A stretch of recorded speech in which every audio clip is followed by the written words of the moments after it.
those of you who are in the room, good morning. And one of our board members has often told me with things like this, don't reward bad behavior. So we start on time, and if they're not in the room, of course, he's not in the room. So my name is Jerry Ford, and I am the network coordinator for Sustainable Farming Association, and it's a great privilege for me to kick off our 30th anniversary conference. It's my 18th conference to do with SFA, and we're going to get it right this time. Okay. There's the heckling. There's the heckling. Bring it on. So you see that we're doing this slideshow up here that has to do with our chapters and networking groups. You probably know that SFA has 9 active chapters across the state. And then, of course, you can be a member of SFA without being a member of a chapter, but we do encourage you, if there is an active chapter in your area, to join one. And then our networking groups tend to be more statewide, though one of them that you'll see up here is focused on a particular region. So what we're going to do is, because there are people who are in the room who are members of chapters and people who are not, we're going to start at some point in this loop. And if you're in that chapter or you're involved with that networking group, then I'm going to have you stand up. We'll get a little exercise here and spill coffee and drop our muffins on the floor. And so that people can see that you're from that chapter or group, and they can come to you and ask, well, how do I get involved? Is that too complicated instructions for this hour of the morning? No, we're good. All right. I think we can so we're going to start with the next one coming up here. After the crow wave, because I didn't want to throw it at you right away. All right, if you are involved with the beginning logo, who put this together? Now that board member I mentioned has walked into the room, Chris Kudron, ladies and gentlemen. All right, Cannon River, stand up. Cannon River, stand up. If you're in Cannon River chapter, they are all late sleepers. All right, so you'll see some of them around there, out around Northfield and down to Faribault in that area. And they have people here somewhere. If you're in the Central chapter, stand up. If you're a member of Central chapter, please stand up. There's some over here. There's at least 2 that are willing to admit it. And you can see some of the events they do, so chat with them about joining the Central chapter that is north of here. I'm not pointing in the right direction. If you're in the Crow River chapter, stand up, please. Yeah. So here are a bunch of Crow River people. They are rule followers. They get here early. They're rule followers. Jerry just bamboozles them. That's right. Twist arms. So talk to any one of these people if you're west of the metro, on out to Litchfield or so. Driftless chapters, southeast part of the state. Anybody here with Driftless? He's not standing up. You're over there, Paul. Go ahead. Obviously down in the southeast part of the state on into Wisconsin and Iowa, down in that area. So East Central chapter. Who's here with the East Central? There's some folks over here. And here, north of the Twin Cities, out over to, like Taylor's Falls, over to Isanti and around in that area. Greater Mille Lacs. I know they're here. Here we go. Oh my gosh. They're up, centered around Aiken, basically, north of Lake Mille Lacs. And they got one of the coolest graphics up there. And do the Farm to Families Festival. It was great last summer. Lake Agassiz chapter. Where are you folks? Northwest part of the state. Out there. Oh, there we go. There's Noel. Does a bunch of stuff and introducing a new festival here. They got a blizzard last year and they had to cancel it, but they're going to do it. Lake Superior chapter. Where are you folks? There's some over here. Yeah, and I think it's pretty obvious where the Lake Superior chapter would be. And of course they do the Harvest Festival and a bunch of other fun events. Western chapter. basically west of here. Some folks, there's Richard, and there's Part of folks the here, Western chapter? and yeah, our esteemed director, doing several different events out there. And is anybody here from the Twin Cities Growers Network? They're one of our newest networking groups, and it's what it says it is. It's growers right there in the Twin Cities. And you'll see some of those folks here today. Garlic growers, go ahead. If you're willing to admit it, raise your hand or stand up. Garlic growers? Yeah. You can probably smell them if they're sitting near you. Ecological, I can't even say this one. This is a lot of invasive species control using livestock, agroforestry stuff, and Carl Hawkinson would be here at some point. And where is he? Is he here? Okay, he's here. Yeah, there he is, somewhere. They're misdirecting me here. Deep winter producers, greenhouses, deep winter greenhouses. Anybody in the rooms got one? Yeah, we're reorganizing that group at lunch today. Crow River, the Crow Wing River Basin Forage Council, the longest name.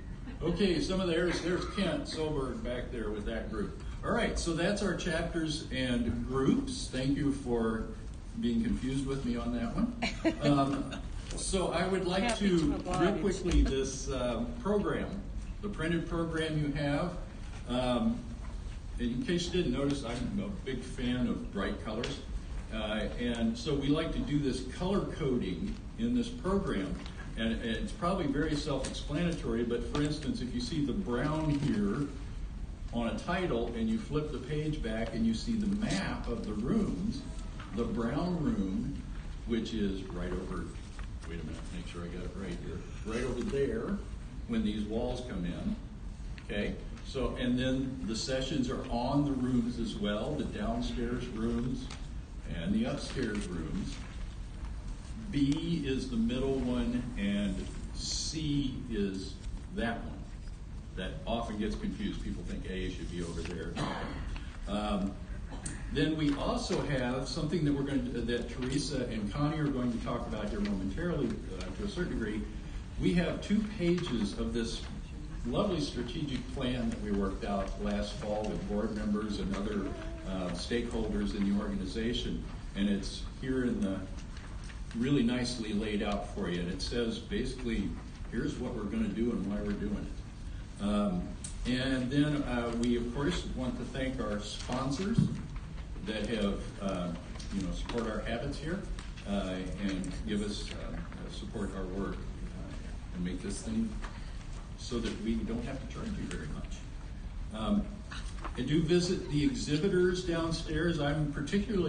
We have all of our regulars, the usual cast is here of the wonderful folks from different agencies, and Ag Resource Inc. is here with every imaginable tool that you could ever want for your farm.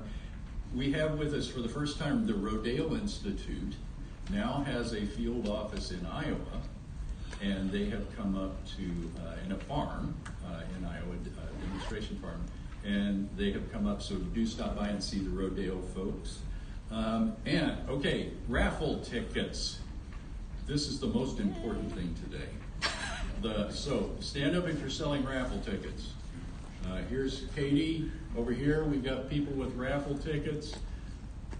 We're going to do a special discount today. Instead of our 2 tickets for $4, we're going to do 1 ticket for $2. So see these people about that and pick up your raffle tickets. Are one of the baskets in here? Oh, shoot, no, So they're all by the registration.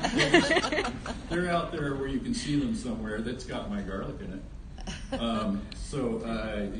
And at what time? 4:30 today? At 4:30 today in the party that will happen in this room, where there's a cash bar and all kinds of every imaginable cheese that you could ever want, we will give those baskets away, 3 of them, right? Yeah. So vote early, vote often. So there's nothing better in this world, in my mind, than doing really good work with really good people. And when we can accomplish a mission that's good for the planet as a whole in that process, then to me that's just one of the best things ever. And so I'd like to introduce one of those good people who's going to announce another one of those good people. So Connie Carlson, the president of our board of directors, make her welcome, please. Yay.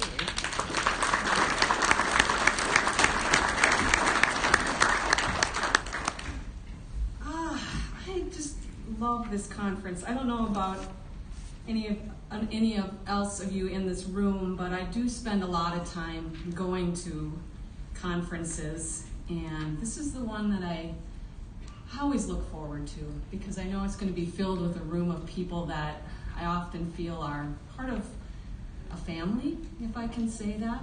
I see Richard and Audrey here and many other people who I have had the pleasure to work with and learn from for many, many years.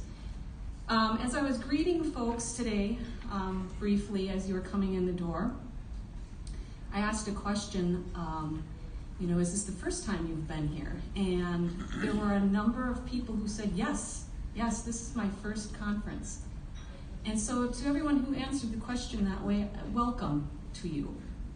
It's a pleasure to have you here. It's a pleasure to have your experience and curiosity and engagement part of our organization. And I hope that you learn a lot and connect with people and continue the good work that Jerry referenced when he introduced me. So with that, I also have the pleasure of introducing the rest of the board, the Sustainable Minnesota Sustainable Farming Association board. So I'd like to introduce to you, and if you're in the room, please stand up so that we can see you and connect with you. Katie Myrie, Joe Gans, Yvonne Baller, Chris Kudrina, Liz Morris Otto, and you don't have to stand the whole time if you don't want to. Dale Woodbeck, yes, Scott Hayes, Zach Page, I think Jim's stepping down, but we're going to say Jim anyway, Jim Chamberlain, Tony Wells, Chris Gamer, Josh and Randy Streblow, John Beaton, Claire LeCan, Noelle Harden. So thank you, board. We had an excellent meeting yesterday. It's a pleasure to work with these people because they are so respectful and so engaged in this work, and they're really working hard behind the scenes to not only make sure that this conference happens seamlessly, but also that the work across the state that I think this organization continues to be recognized for is successful and connecting with people as well. And with that, we do have a number of board members who gave a lot of their time over the years and who have stepped down in the last year. So I want to thank them. If they happen to be here, I'd love to have you stand up as well to receive some accolades for your hard work. Joel Rosen, Tiffany Tripp, Mary Jane Miller, Jim Chamberlain, and Richard. So thank you, board members, for your time and expertise. And then lastly, I did want to thank Jerry and Katie and Jason and the team that got all the details together for this conference. It doesn't happen magically. This is many, many months of planning and organizing and thinking through details and going, whoa, did we remember? And they just do it so well. And so thank you to that team.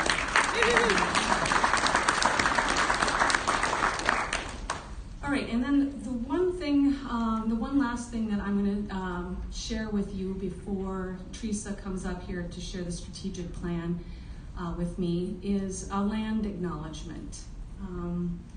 We believe that this is an important thing to do, starting with our conferences now. And so I wanted to share this land acknowledgement that I spent some time crafting, and this is the first time that I've ever done this. And so I have to take a deep breath and share a little vulnerability with you as I do this work. But I do think that this group is receptive to what I'll probably say, and I do want to encourage you to connect with me if you want to continue to talk about what I am about to tell you.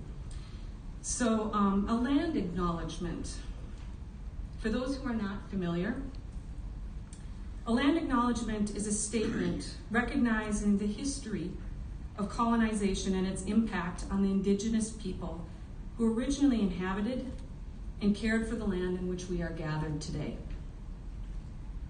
This statement is being read today because as an organization that is founded on caring for the land and caring for the people who care for this land, it is our responsibility to consider the legacy of colonization, how it has impacted generations and continues to impact generations. This acknowledgement is not intended to point fingers. It is to acknowledge the history and choices and policies made by the people before us. Choices that you and I are not responsible for, but they must be recognized because many of us have benefited from those choices and continue to benefit from those choices. We do not have the ability to change history or those choices, but we do have the responsibility to dismantle the systems of injustice that remain today. And I think this is an organization that has a 30-year history of doing this work. And we do have a choice about the actions that we take today, tomorrow, and into our future. A land acknowledgement is also a call to action because without action, it becomes a token. And action can take many forms. It can be opening a book. It can be starting a conversation. It can be listening generously. It can be opening a meeting. So I just wanted to give you some context around a land acknowledgement and also then read one for you. A land acknowledgement. The land we gather on today is the original homeland of the Dakota and Anishinaabe peoples. We honor and respect the indigenous peoples who were forcibly removed from this land and who are connected still today to this territory. There are well over 53,000 Native Americans from a diversity of nations living in Minnesota. And those centuries of genocide and forced assimilation have created a range of challenges for the indigenous peoples. They have continued to carry forward ancestral traditions and created contemporary adaptations. We open up this event as a welcoming space to discuss ways in which we can act in support of Indigenous people today and tomorrow. Lastly, a call to action. So to build your awareness of the history of our land in which we are gathered on today, I encourage you to read about the Dakota and Ojibwe treaties. The website Why Treaties Matter is a wealth of information on this topic and takes that history forward to how it affects us today. And I'd also personally recommend a book called The Heartbeat of Wounded Knee by David Truer. This book shares the history of many nations of indigenous people across North America, the devastation of broken treaties, and the resilience of the people who continue to practice their traditions and preserve their cultures. So thank you. And again, I want to welcome you into a dialogue about this conversation. And I want you to join me in working together to greater equality, diversity, and justice. And I start today by honoring, respecting, and acknowledging and recognizing the Indigenous nations who lived, raised their families, and cared for the land on which we are gathered today. So thank you.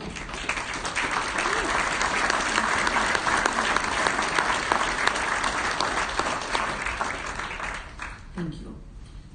And with that, I will bring Teresa, our Executive Director, to the podium. We're going to go through the strategic plan. And I just want to say that the strength of SFA over the last few years.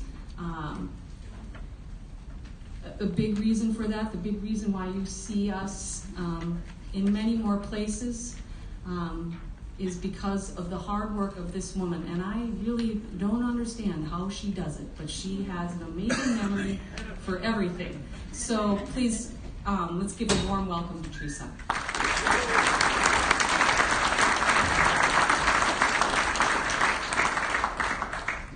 Thank you, Connie. I think folks were aware that over the last 18 months, and to some of us it felt the last 3 years, we have been developing a strategic plan to set goals and strategy that will guide us for the next 30 years, but at least for the next 3 to 5 years. So we will go through that in a summary form. We encourage you to review the plan. It's in your program.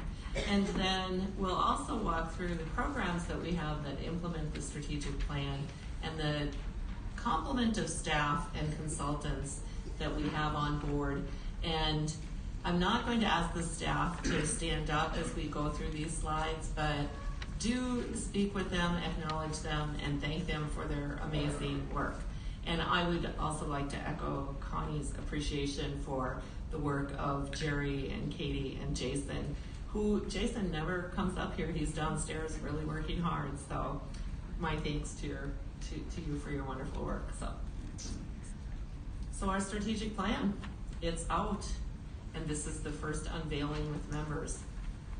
So our strategic plan is intended to really fulfill our mission. And our mission is, as it says, the Sustainable Farming Association of Minnesota advances the sustainable agricultural principles of environmental stewardship, economic resilience, and strong, diverse communities through farmer-to-farmer networking, education, innovation, and demonstration.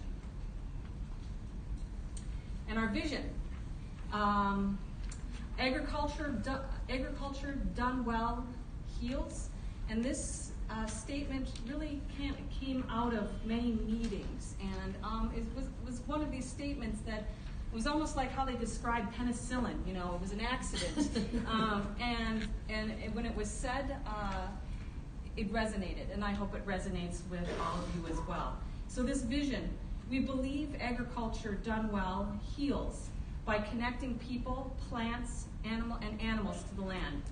To achieve this, we see our landscape populated by resilient, sustainable farms, resulting in healthy soil, healthy food, clean water, strong communities, and a positive impact on our climate.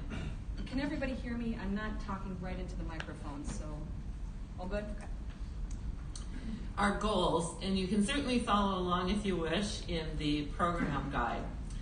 Promote and advance widespread adoption of soil health principles. And we know what those are, right? Keep the soil covered, minimize soil disturbances, increase crop diversity, keep living roots in the soil, and integrate livestock into the landscape. And again, strengthen SFA's economic resilience.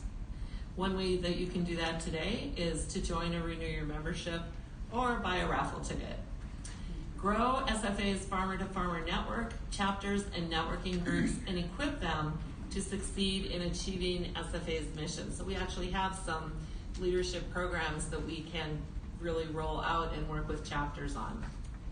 Conduct consumer communications and engagement campaigns that increase demand and access to sustainably produced food, fiber, and goods. And I will talk a little bit about some of the staff that are going to help us achieve this goal as well.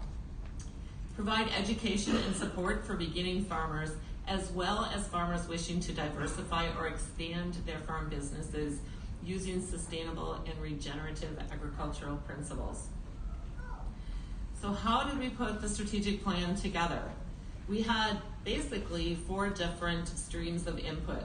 We did a membership survey, and many of you participated in that. That was an online survey. We had the strategic plan team that was comprised of, I believe, 4 or 5 members, and Jerry and myself interview stakeholders, partners that we work with, such as the Regional Sustainable Development Partnership, Extension, the university, and a number of entities such as our sponsors today. And we basically summarized their input to us, and we asked chapters to individually discuss and share with us their input. And then we also looked at SFA's history and at our historical program.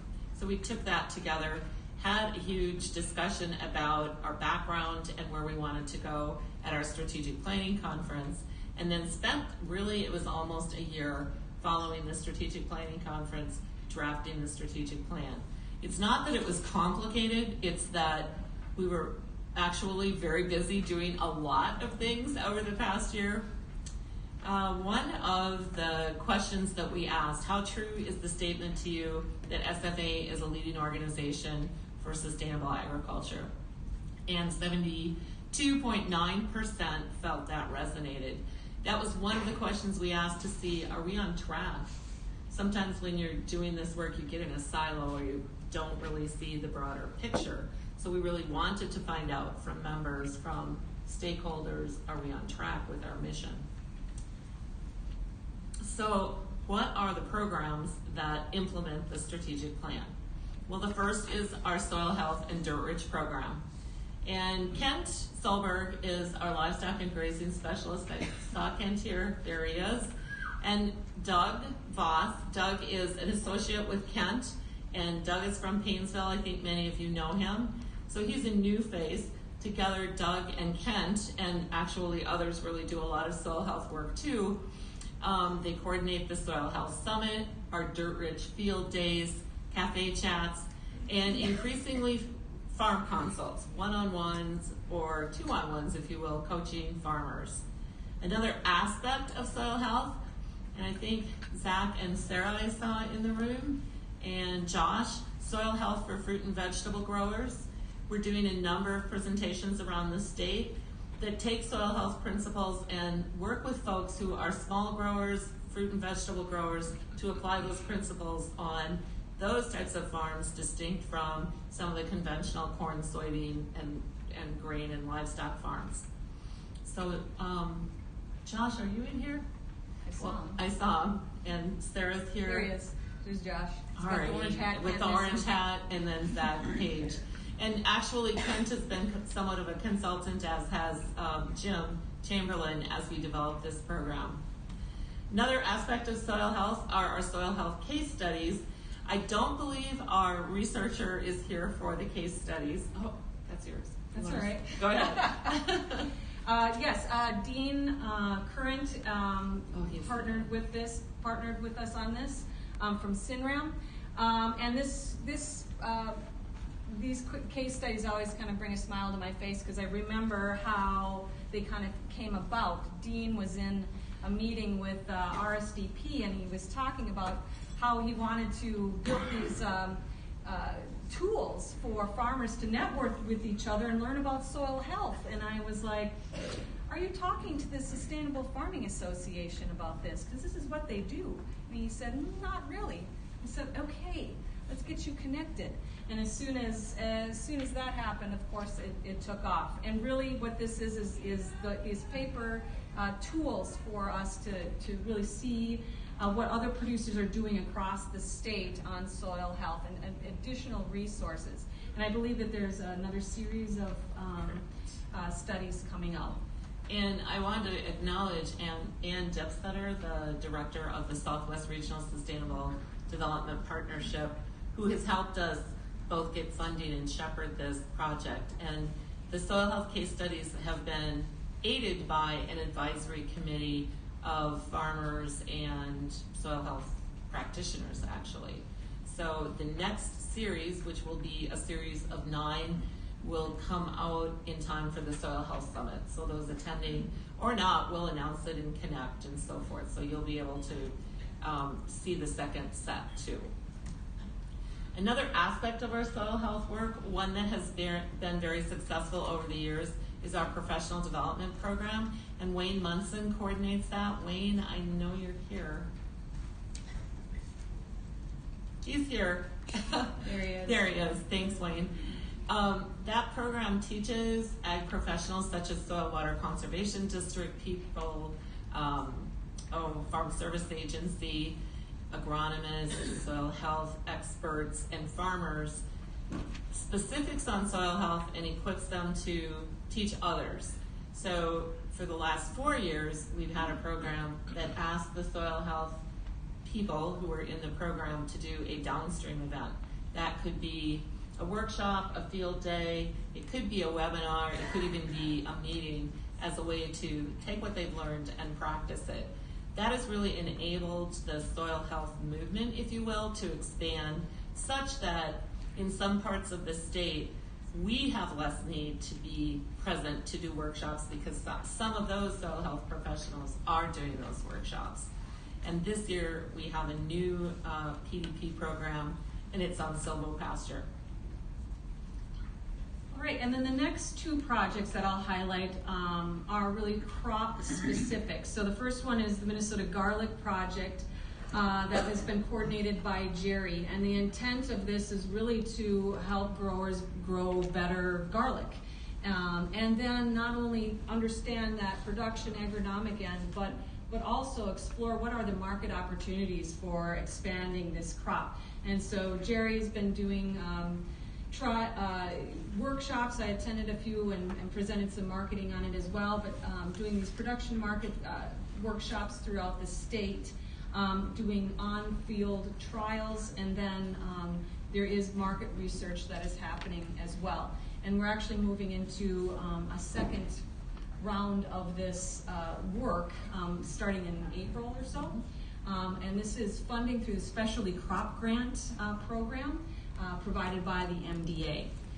And a very similar program is the Minnesota Asparagus Project. Connie Karstens, are you here, Connie? And Paul Schmidt as well. Paul, there he is. Great. And sorry.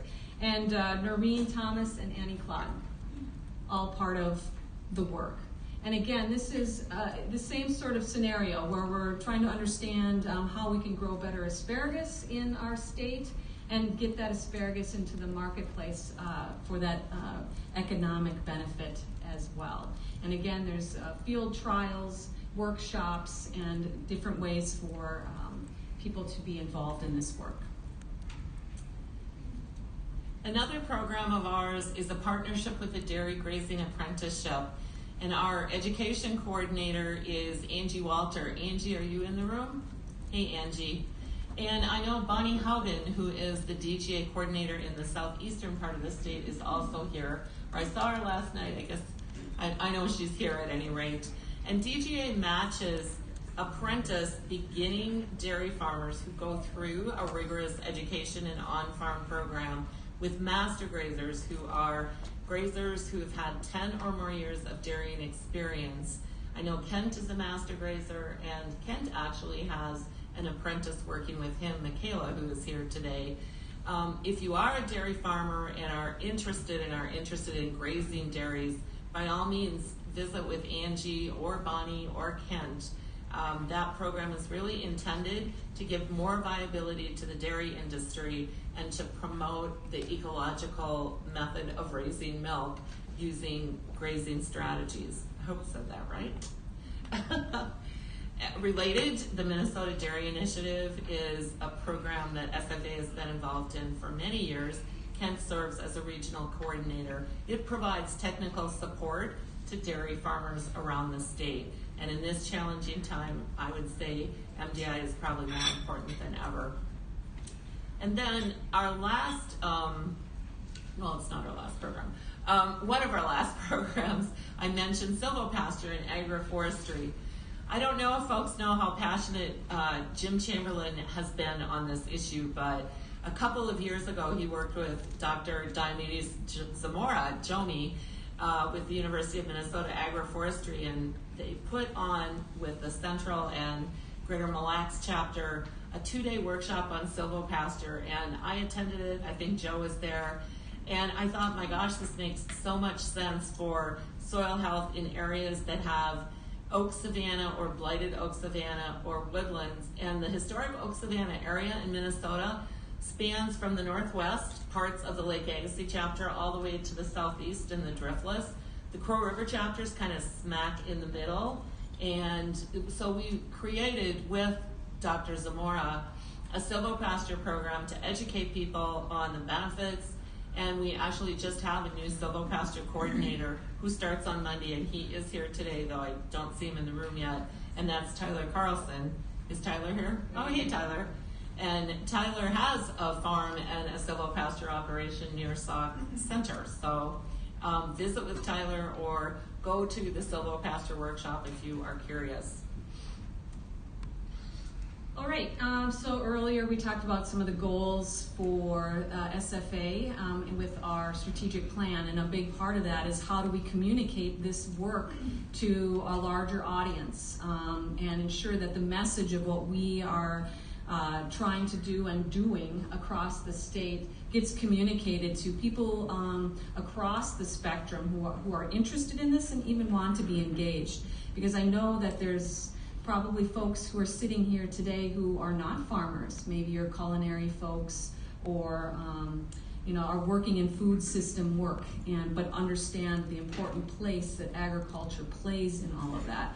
And so our team, Jason Walker and Katie Federal, are part of that team to help communicate what our work looks like, who's doing that work, and how you can be engaged. So the paper copies you get in your mailbox, the social media, the press releases, and even the resources, the print resources that you see are all part of the work that they are doing, the important work that they are doing for this organization.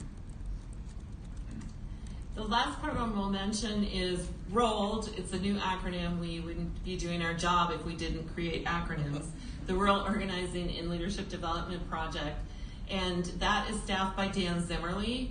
Dan is actually downstairs helping on the registration table, I think, unless he did come upstairs. But that project is an effort to address the organizing gap in southwestern Minnesota and also to address the growing, I want to say, farm crisis or the imminent looming reduction in rural income in the southwestern part of the state. So Dan's starting to do one-on-ones and meet with community leaders as well as some of the SFA members in the area.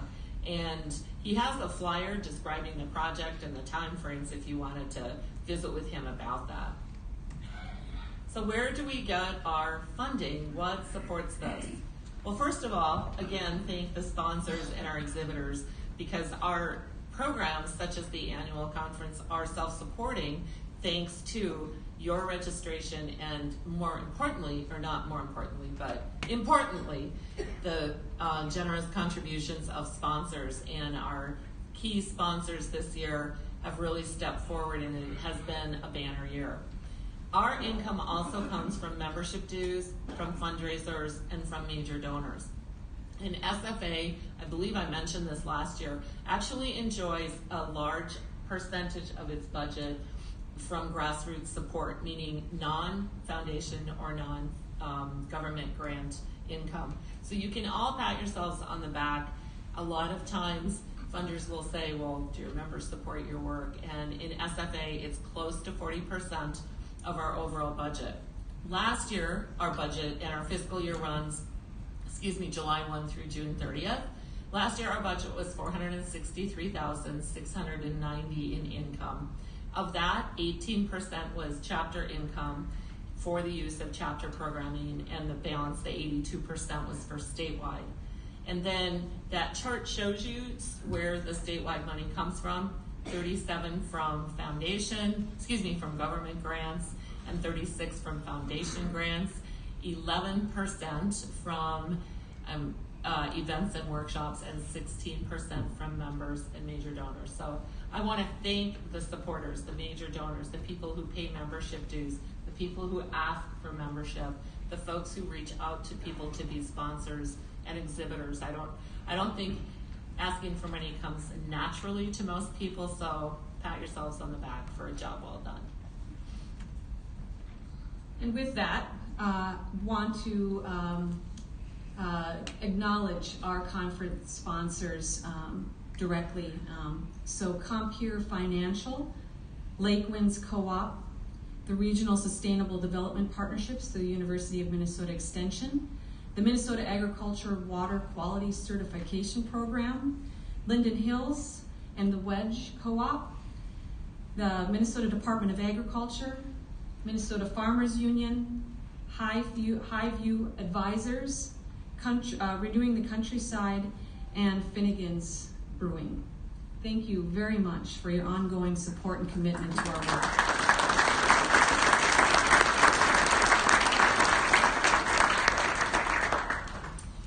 No annual conference would be complete if we didn't make a quick little appeal for membership. Thank you to those of you who are members.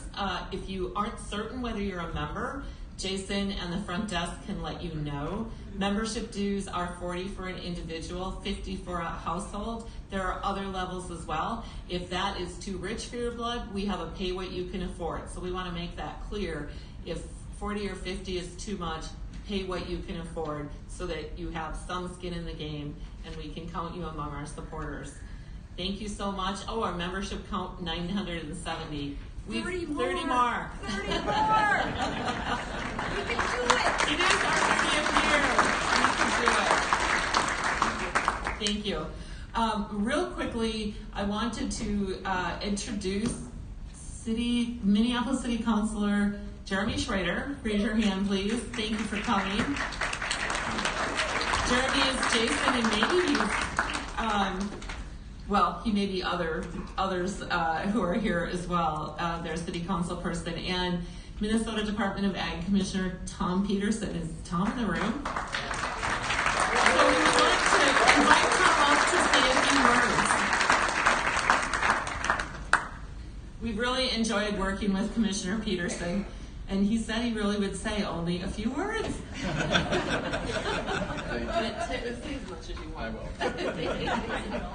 No, I'm Tom Peterson, Commissioner of Agriculture, and today I drove over from Pine City more as a member than as commissioner. I've been a member of SFA for many years, and I joined too because I value a lot of the programming and things and wanted to support that, and so I continue to just see, and I'm just sitting here, I have a lot of different ideas, and so I just encourage you to say hello to me if you want. I'll be here for quite a while this morning yet, and a lot of the things I just want to say that we're working on too is that we have our food safety downstairs, our water certification program, Minnesota Grown. We're working a lot on meat processing that I hear from different people in this room, how we can grow that, how we can improve that. We just put out a report this week on halal and kosher processing in Minnesota, working with the university and AURI, that really shows a lot of opportunities in those markets. And our emerging farmers work that we've been doing, climate work that we've been doing. I love the agroforestry and different things like that, just a lot of possibilities. So with that, I just want to say thank you for having me today, and I look forward to visiting with you. Thank you.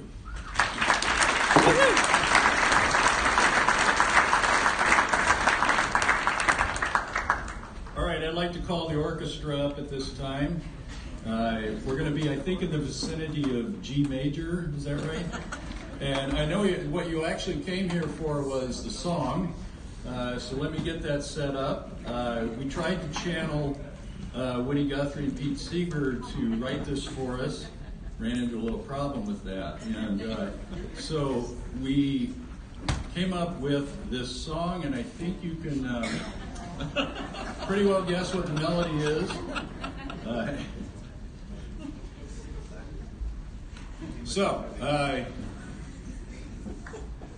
It doesn't need any explanation. There's going to be words up here. If you can't, and if you can't quite get the words in, just hum and stomp your foot. Yeah. We even have a Mandolin. Yeah. Got to see it. Yeah. Well, do it just like we rehearsed it, folks. All right, so give us that G major. Are we? I meant C. What's a perfect chord?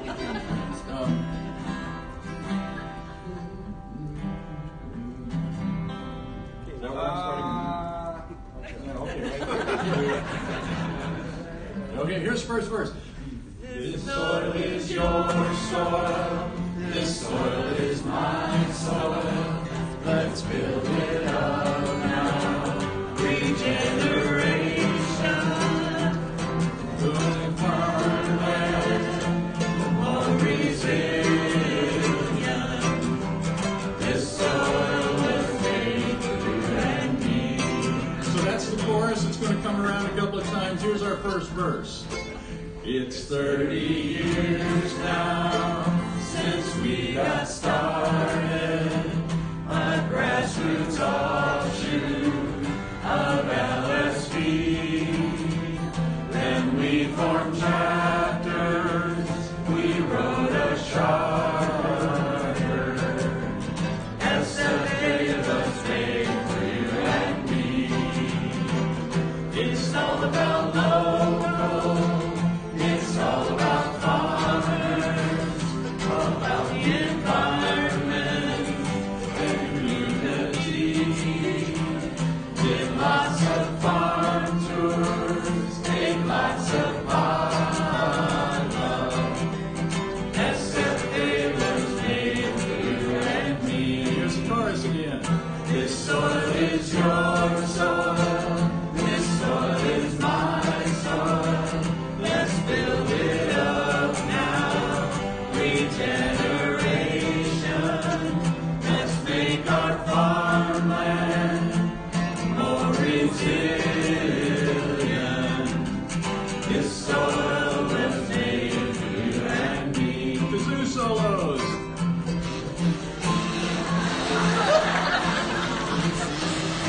That's our board of directors.